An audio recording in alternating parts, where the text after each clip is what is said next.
Have you often wondered how a writer comes up with a storyline for a movie?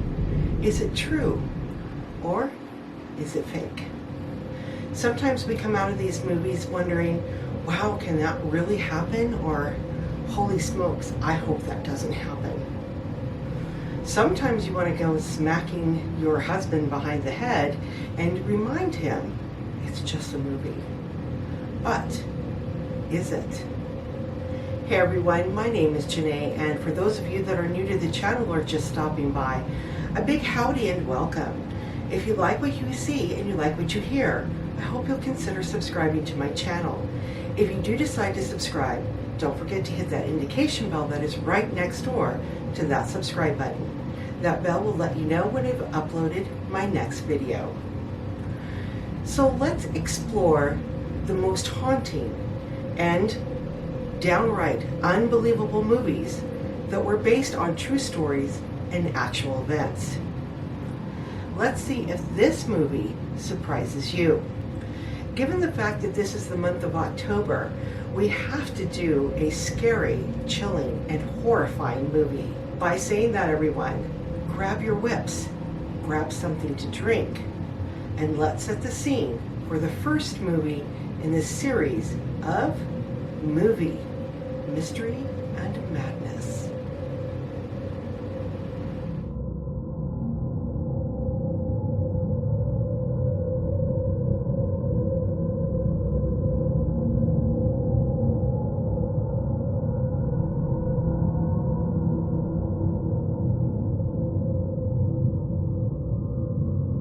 All right, everyone, we are back. Let's set the scene with the trailer. And the trailer went like this. Run, don't walk. It crawls, it creeps, it will eat you alive. We're talking about the 1958 release of The Blob. Oh yes, you heard me correctly.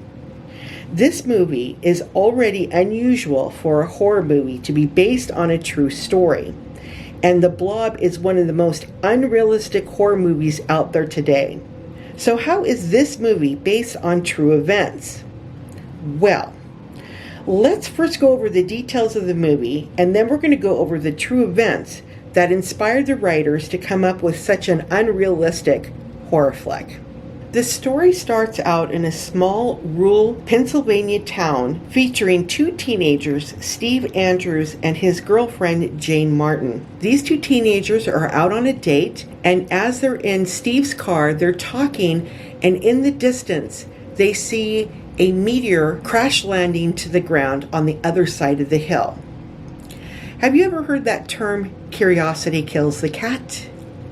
Well, Steve's curiosity got the better of him, and he told Jane, he says, let's go over to the other side of the hill and take a look and see what hit the ground. However, there was an old man that lived on the property that was very close by. He hears the crash landing, and he grabs a lantern and he goes out on his property in search of that noise. He eventually reaches the site, and he sees this little meteorite sitting in a gigantic crater that they caused from the impact. The old man didn't want to crawl into the crater, so he picked up a long stick and he poked the meteor with this stick. Once he poked the meteor, it broke into pieces, and this dark purple goo comes slinking out of this meteor. Again, curiosity killing the cat. The old man takes the tip of the stick and puts it in the goo. The goo latches itself to the tip of the stick, and the old man brings the stick up close to him and upright. Now, I don't know why he would put it upright, because, gravity, the goo is going to start coming down the stick, and that's exactly what it did. And it eventually gets up to his hand, latches on his hand, and the old man drops the stick. At this point, the old man is shaking his hand violently to try to get the goo off, and it definitely wasn't coming off. And then he tries to scrape it off. That didn't work. But as he's trying to get this goo off, the pain that was being created by this goo continued to grow and grow. And at that point, the old man decides he's going to leave the site and start heading towards the road. I'm not sure why he headed towards the road and didn't go to his house, but that's how the story went. At this time, Steve and Jane had completely given up looking for the crash site of the meteor. So they're heading back to town. They've decided, you know what, can't find it. So let's go to town, let's grab a snack, and then go home. As they're approaching the town, the old man emerges out of the field and onto the road, and Steve almost hits him. So Steve stops the car, and he gets out of the car and heads towards the old man, who is in excruciating pain at this point. Steve asks the old man, is there anything I can do for you? And the old man looks at him and says, please take me to the doctors. So Steve and Jane help the old man into the car, and they head into town, hoping that the doctor was still in the office. Now, I don't know about you guys, but my doctor's office closes at 4:30. And going by the movie, it's probably around 10 o'clock at night. So I don't know any doctor other than an emergency room or possibly an urgent care opened at 10 p.m., but not a family doctor. So Steve, Jane, and the old man, they're heading towards the town, and they meet up with some of Steve's friends that are in a hot rod. Steve isn't thinking about racing his friends. That was the furthest from his mind. His mind was set on getting this old man that's in excruciating pain to the doctors. However, his friends didn't realize that, and they were kind of put out that Steve actually passed them and headed towards the town. There is a reason why I'm bringing this up, because the friends do come into play later in the movie. Steve, Jane, and the old man, they approach the doctor's office as the doctor is actually locking up to leave for the night. Steve approaches the doctor and says, listen, you know what, I got this old man in my car and he's in excruciating pain. He needs help. So the doctor's like, okay, bring him up. We're going to get him in an examining room. Let's take a look and see what's going on. So they bring the old man into the doctor's office, and the poor guy, he is just literally in pain.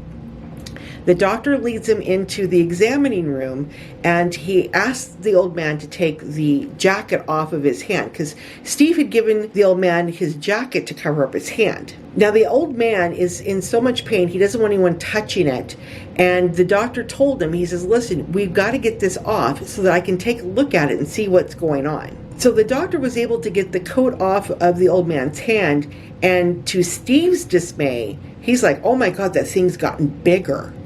And the doctor just kind of looks at him like, what? Anyway, the doctor asked Steve and Jane, do you know who this is? And both Steve and Jane said, no, we have no clue who this is.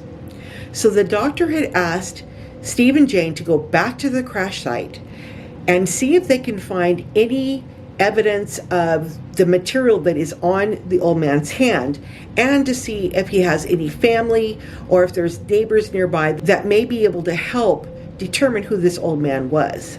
So Steve and Jane leave, and as they leave, the doctor goes to his phone and he decides he's going to call one of his colleagues to see if maybe this person can give him a little bit of insight of what to do about this goo that's stuck on this old man's hand.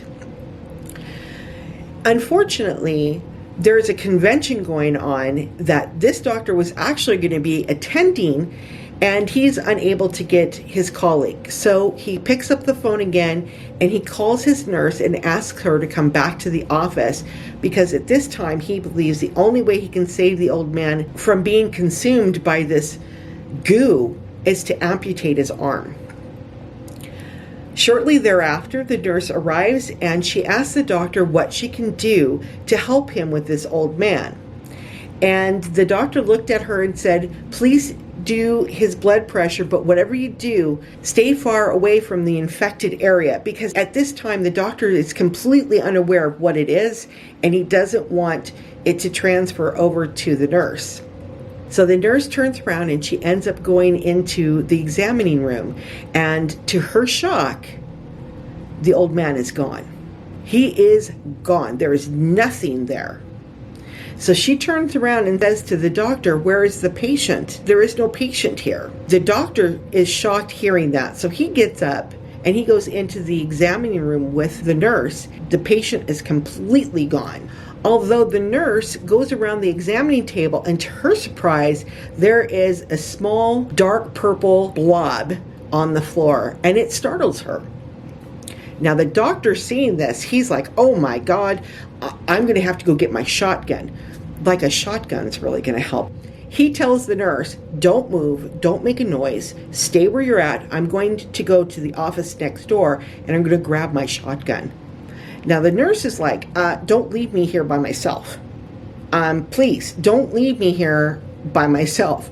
And the doctor assured her that he would be right back with the shotgun. I still don't get the idea of what the shotgun's going to do, but I guess if you riddle it with bullets, it might die? I don't know. He leaves, and the blob starts to crawl towards the nurse. This really freaks her out, so she starts trying to get away from it. She knocks over the examining light, and the examination light falls to the ground. The bulb blows up, and it shorts the entire office, so all the lights go out. This spooks the doctor, who has a shotgun, and he goes running back to the examining room. He can't see anything. He can't see the nurse. He can't see where this blob is. Nothing. Now the movie goes back to Steve and Jane, who ends up meeting up with Steve's friends. And Steve's friends, they decide that they're going to kind of joke around with Steve about Steve passing them when he was trying to get the old man to the doctor's office. So that's how the friend story starts to blend into this movie. So Steve explains to his friends, listen, we have to go back to where we saw this meteor hit the ground. We need to get some information for the doctor because he's seen an old man that's in excruciating pain, and he's not sure who this old man is. And they're hoping that by going back to the site, they may be able to find the old man's house, maybe find some neighbors or family members, something that can help the doctor with this old man. So the friends decide that they're going to follow and help Steve and Jane get this information so that they can go back to the doctor. Once they get to the site, they find the meteorite. It's basically in very small pieces, but there's no evidence of this dark purple goo. Nothing. And the crash site is in a really rural area. There's no neighbors. Just before they get ready to leave to go back to the doctor's office, they hear a dog barking. So they followed the sound of the dog barking, and they found the old man's house. Now this old man was not married. He didn't have any family. The only thing that he had was this little dog. So they freed the little dog, and Jane scooped the dog up, and they all went back to their cars, and they headed back to town. Steve and Jane headed back to the doctor's office, but the friends decided that they were going to go to the midnight showing of Daughters of Horror. So the friends went to the movie theaters. Steve and Jane go back to the doctor's office. As Steve pulls up into the doctor's office, he notices that the building is completely black, and that made Steve feel just a little uneasy. But he did get out of the car. He went up to the front. He knocked on the door, and nobody came to the door. Steve comes back to the car. He starts to talk to Jane, and he says, listen, I'm going to go around the back and see if the doctor's car is still back there. Steve goes around to the back, and as he's approaching the back, he hears a loud thunk, and he noticed the doctor in the window, and the doctor is completely consumed by this dark purple goo. And within seconds, the doctor's gone. This really freaked Steve out. He turned around and headed back to the car where Jane was waiting. Jane saw the shock in his face and said, hey, what happened? And Steve's like, I just witnessed something really freaky, and I think it's time that we go to the police. Steve gets in his car, and they head to the police department. When Steve and Jane arrived at the police department, Steve started talking to the lieutenant. The lieutenant wasn't quite sure if he could buy this story. Now, the patrolling officer that was also in the office, and I'm telling you guys, in the movie, he's a complete asshole. The patrolling officer looks at Steve and says, This is ridiculous. This is a prank. Why are you coming in here? I mean, he just literally goes off on Steve. The lieutenant was really trying to understand what Steve was telling him. And Steve was trying to convince the lieutenant to go to the doctor's office to check this out. Eventually, Steve, Jane, the lieutenant, and patrol officer, they all go to the doctor's office. The first thing they notice is the doctor's office is completely black. There's no lights, and they can't turn the lights on when they go in. One of the remarks that was made by the patrolling officer is he felt that it was a little odd that the front door was still unlocked. Now, the patrolling officer, he believes that this is a prank and that these teenagers broke into the doctor's office. But that was really far from the truth. The lieutenant himself, he wasn't quite sure what was really going on. They approached the office where the doctor actually was last seen, and the door was locked on the other side. The patrolling officer, he decides that he's going to go back out of the office and around to the back, break the window open so that he can get into that office. While he's doing that, the lieutenant finds one of the breakers was tripped, and he went ahead and put it back on, and all of a sudden the lights came back on. So he goes into the examining room, and he notices that the examining light was on the ground and the light bulb itself had exploded. And he says, well, that explains why we had no lights. When they're in the examining room, they see no evidence of any purple goo. There's no evidence of the nurse. The doctor's not there.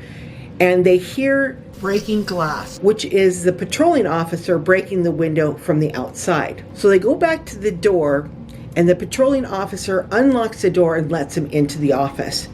The office is in complete disarray. Everything is all over the place, and they find the shotgun, but no doctor.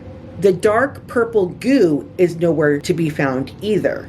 So at this point, the lieutenant's not quite sure what to think, and as I said, the patrolling officer, he thinks that these two kids are playing a prank. The lieutenant tells Steve and Jane to head back to the department and that they would discuss what they found in the doctor's office with them over there. So they all go back to the department, and the lieutenant decides that he's going to call the parents of both teenagers. This really kind of upset Steve because he's like, why are you calling our parents? So the parents arrive.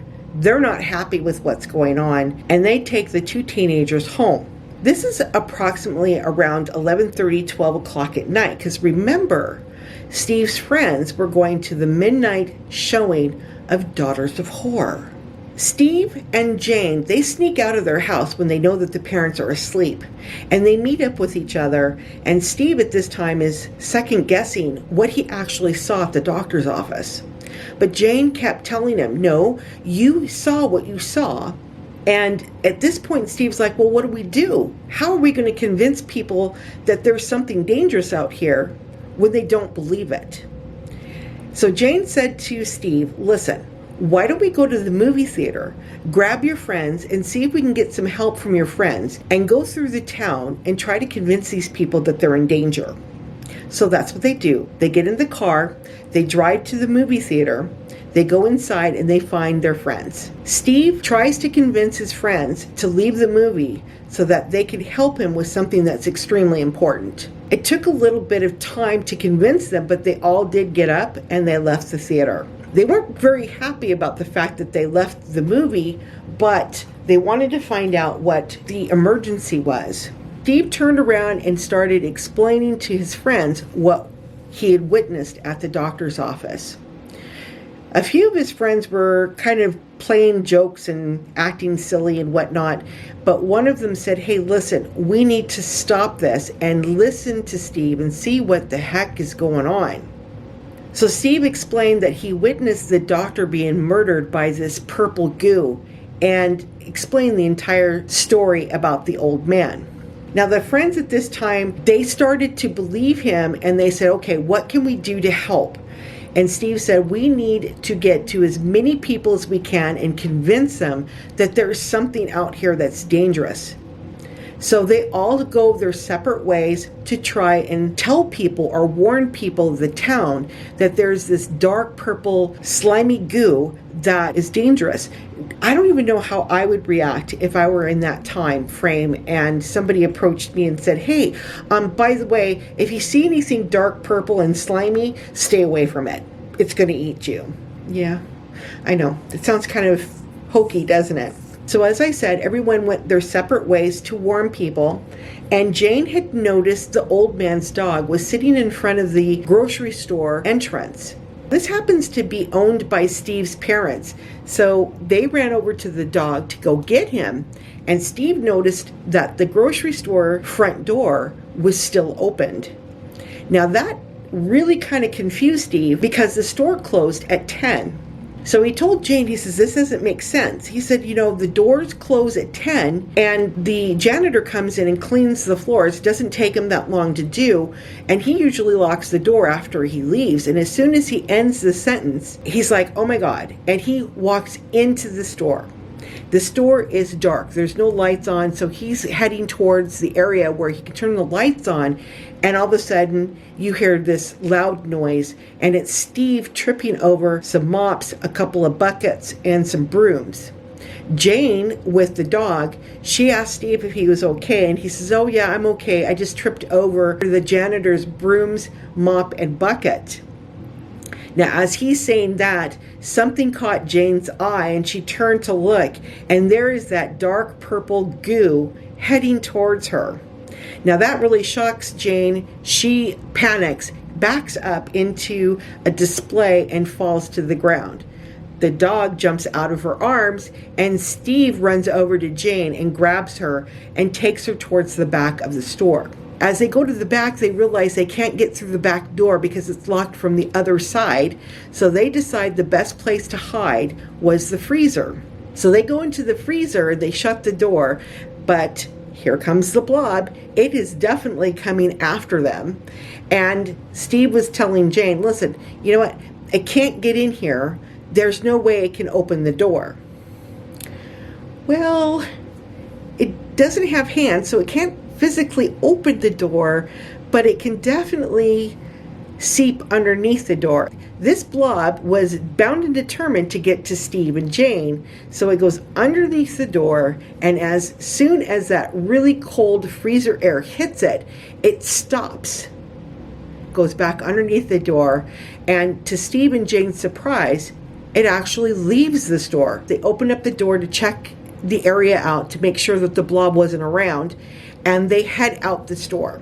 As Steve and Jane are heading out the door, they meet up with their friends, and their friends are like, hey, where have you guys been? What have you been doing? We've been going all over the place trying to warn people which aren't listening. What are we going to do? And Steve and Jane told the friends, hey, listen, we just got stuck in the freezer in there. The dark purple goo is still in the store. Steve had asked one of the friends, can you please call the police department and have them come out here, look at the store? Now, Steve's friend was a little bit unsure about this because he knew that the police didn't believe Steve in the first place. But he went ahead and agreed to call the police department. And who answered the phone? Yeah, the asshole patrol officer. Yeah, that's right. He answers the phone. He's listening to this friend describe what he just saw. And he blows up saying, are all you kids involved in this crank? What is your guys' problem? The friend hangs up the phone, looks at Steve, and he goes, nope, that isn't going to work. Now they're thinking, what can we do to warn the townspeople? How are we going to convince them of this? They decide to get all their cars together, and they start honking their horns. They set off the air raid horn, and they also set some fire alarms off to get the fire trucks out to also make noise. Meanwhile, the dark purple goo has made its way into the projection room of the movie theater. So the projectionist was in the room, and the blob consumed him. And one thing I forgot to mention is that every time the blob consumed a victim, it got bigger and bigger and bigger. By this time, the blob is huge.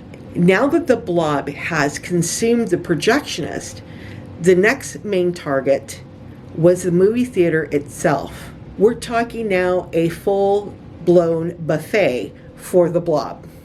So it starts to ooze its way into the theater where all these people are watching this movie.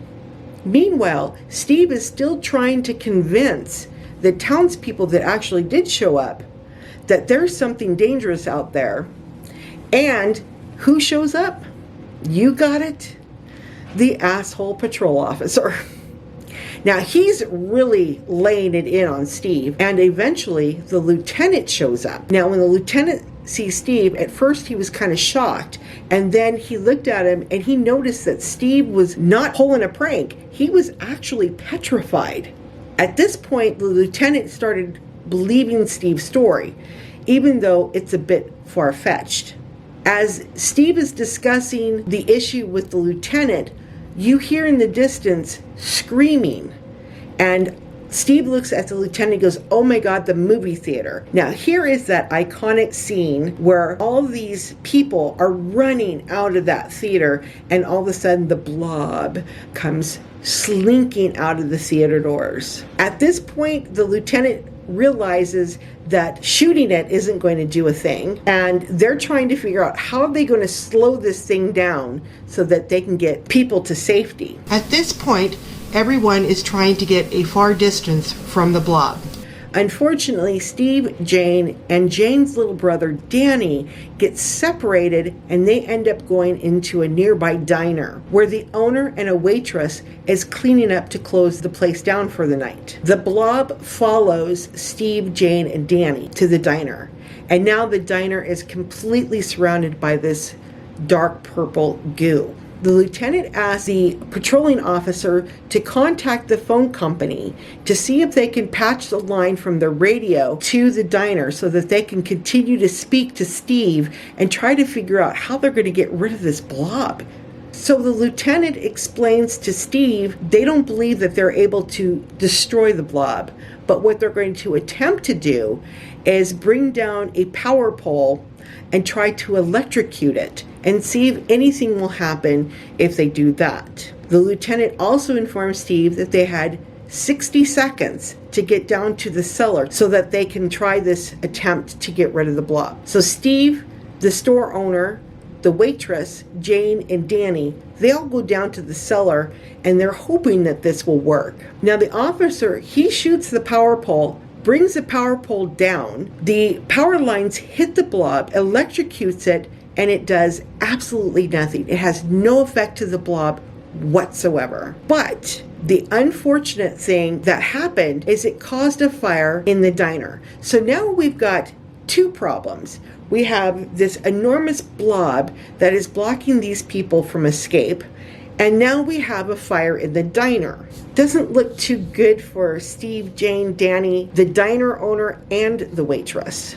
Now the owner of the diner, he grabs a fire extinguisher. The smoke was getting really heavy, and he wanted to make sure that if any of the flames did come into the cellar, that he would be ready with a fire extinguisher.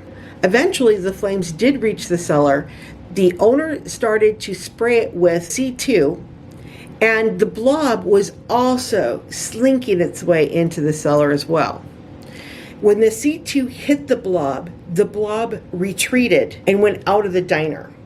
At that time, Steve was thinking, wait a minute, it did the same thing in the freezer. At that point, Steve goes up the stairs to the first floor and yells out towards the phone, hoping that the lieutenant would hear this. C2, hit it with C2. He kept repeating it over and over until he heard the lieutenant say that he heard him.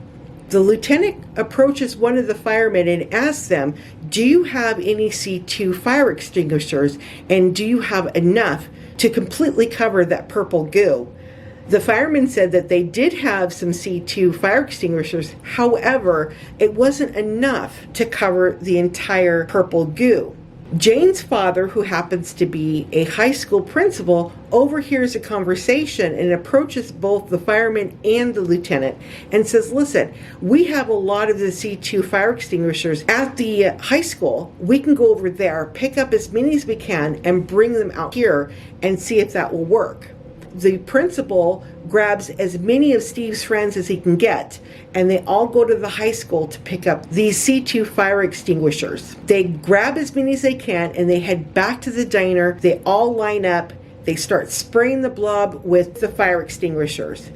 That freezes the blob, and you see Jane, Danny, Steve, the owner of the diner, and the waitress crawl out of one of the windows in the cellar and get to safety.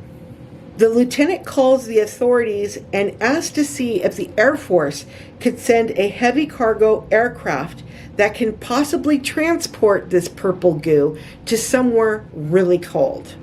The Air Force agrees. They send out a plane and a crate. They put this frozen blob into the crate, and the Air Force cargo plane picks up the crate that the blob is in. They fly it out to Antarctica. They parachute it down to the ice fields. As you watch the crate that's carrying the blob floating down to the ice fields of Antarctica, you see the words "the end," and then it starts to morph into a big question mark. I guess they were hoping for a sequel. Despite the blob seemingly being the farthest possible thing from the truth, the gooey gel-like blob was inspired by a 1950s news article about a mysterious event in which two police officers saw something blob-like floating to the ground. So let's look at this a little bit deeper. The legacy that is the purple gel-like sci-fi national treasure, the blob, it is really based on true events. It's up to you to decide if this is true or if this was fabricated. In September's 27, 1950 edition of the Philadelphia Inquirer, readers were exposed to a pre-Bat Boy-like headline that simply read, "Flying saucer just dissolves." The article states that two veteran police officers, Joe Keenan and John Collins, both spotted a mysterious object falling from the sky while the pair were making their nightly rounds. Now, who wouldn't be curious about this, right? The police officers followed the strange object that was descending to the corner of Veer and 26th Street. They were met with a large, glittery mass of something that they would describe later as purple jelly, 6 feet in diameter, filled with crystal-like substance and letting off a mist of some sort. I don't know about you guys, if I were to see something like that, I would have turned on my bootstraps and got the heck out of Dodge. I would not have stuck around, but I guess they felt that they had to. Anyway, according to both officers, this dark purple goo seemed to vibrate and move on its own. Yikes. Oh my God. And another person reported claiming that they saw this thing creep up a nearby telephone pole. Okay, yeah, I would be out of there in a split second. After the pair called up for backup, James Cooper and Sergeant Joe Cook arrived at the scene, making it a total of 4 officers in the presence of this dark purple gel-like goo. At this point, Collins decides it was a good idea to touch the thing. Okay, why would you want to touch it? Why? Collins decides that he's going to touch it, and these little particles of goo stuck to his hand, but instead of being devoured, the little particles, they actually disintegrated and evaporated within seconds. Now, when it did that, it did leave an odorless residue on his hand, and he was able to wipe it off. At least it didn't eat him alive. We can't say that. After Officer Collins realized that the residue was able to come off of his hand, all the officers looked up and noticed this enormous dark purple goo was slowly starting to evaporate and disappears in 30 minutes. The following day, the officers addressed the local media, claiming that they saw a living thing, possibly from outer space. So we're talking aliens now. And behold, a story was born, and that has endured 2 cinematic versions throughout the past 60 years, with another reboot on its way. Yes, we're going to have another reboot of The Blob. The article tells a fantastic tale that sounds more like a common episode of The Twilight Zone, which I'm sorry, I have to agree, or something that Scully and Mueller would have encountered on one of their episodes in The X-Files. Honestly, I would have to agree with both of those. As fate would have it, it would become the inspiration for the 1958 Creature feature starring Stephen McQueen, and then 30 years later, reignited by Chuck Russell's version.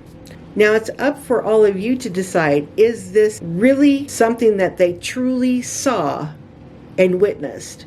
Or was this something that was more of a publicity stunt or fabricated by these 4 officers that actually claimed that they saw this purple goo? So again, be it tall tales or true accounts from people around the world, one thing is for certain: Jell-O is the only food on earth that gives me the creepy crawlies because of this film. With that being said, guys, let me know what you think. Is this something that you think the officers actually did witness? Or do you think maybe they might have fabricated the story and believed that they actually saw something that might not really have been there? I'm curious to see what all of you think. With that being said, I'm going to go ahead and bid you all adieu. Thank you so much for spending some time with me today, and I hope you enjoyed the video. If you did, don't forget to hit that thumbs up and leave me a comment down below. I'd greatly appreciate it. Always remember, stay safe, stay healthy, and always stay happy. Again, my name is Jene. Thank you for spending some time with me today. God bless, and we'll talk real soon. Bye for now.